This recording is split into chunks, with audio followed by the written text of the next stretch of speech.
Доброволно или насила, узурпаторите ќе мораат да ја напуштат Куклица. Судот донесе времена мерка со која Стојна Димитровска Бут и нејзиниот татко Милош ќе мораат да се оддалечат од локалитетот Камени Кукли и да го предадат во владение на надлежните институции. Ако одбијат, полицијата насилно ќе ги сврли од кругот на објектот. Градоначалникот на Кратово Тодорче Николовски тврди дека по повеќегодишни судски постапки и кривични пријави за прв пат има конкретна судска одлука која треба да стави крај на спорот. По една од кривичните пријави од неколкуте што ги има за наведените лица, веќе имам сознание од страна на мојот адвокат, уште не е добиено официјално, меѓутоа очекуваме да добиеме времена мерка за забрана за присуство и престој на наведеното лице на наведениот локалитет Куклица. Со таа мерка ќе биде проследена до официјални надлежни институции МВР кои ќе треба да ја контролираат.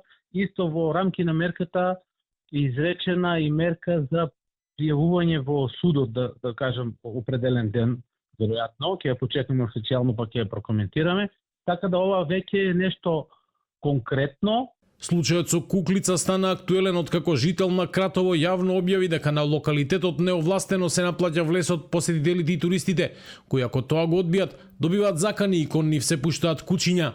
Портата платили? Зашо да плати? Што си се паркиран тој, што си улегнал, што си користил, платили? Па нема ни да плати, зашо ова е национално богатство. Стварно? Да.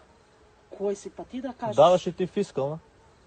Да ти дам фискално на тебе? Дај ми фискална, одма ќе ги наплати. 8-7 саато не може да дам. Не даваш ни ти такој. Јас се разбрав со тебе пријавите, ама ќе бидеш разрешена. Од МВР велат дека против Стојна Димитровска, нејзиниот татко Милош и нивното здружение е поднесен обвинителен акт за узурпација на недвижности, а против Стојна има и казнен налог поради закани кон туристи. Во меѓувреме, општина Кратово доби првостепена пресуда, со која тужените треба да го предадат локалитетот, но предметот се уште е пред апелација. Градоначалникот тврди дека станува збор за луѓе кои претходно биле вклучени во проект поврзан со локалитетот, финансиран со европски пари. Овде се работи за едно здружение, кое што е било дел од некој проект. Здружението се вика Извор. Извор, председател на истото здружение, Милош Димитровски. И во суштина ние со ова лице, Стојна Димитровска, немаме никаков статус. Ние со неја немаме работа, буквално. Ние имаме содружение Извор, а дотичната особа Стојна е ќерка на господинот Милош. И затоа искомплексирано и искомплицирано до нема и каде. Тие немаат никакви аргументи и факти, само насилничко однесување и присвојување на одредени права, кои што не ги следуваат.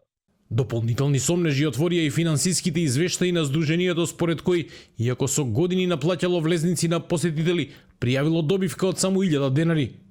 Дали со најновата судска мерка конечно ќе заврши долгогодишната сага околу Камените Кукли, ќе зависи од спроведувањето на одлуките на судот и постапувањето на надлежните институции.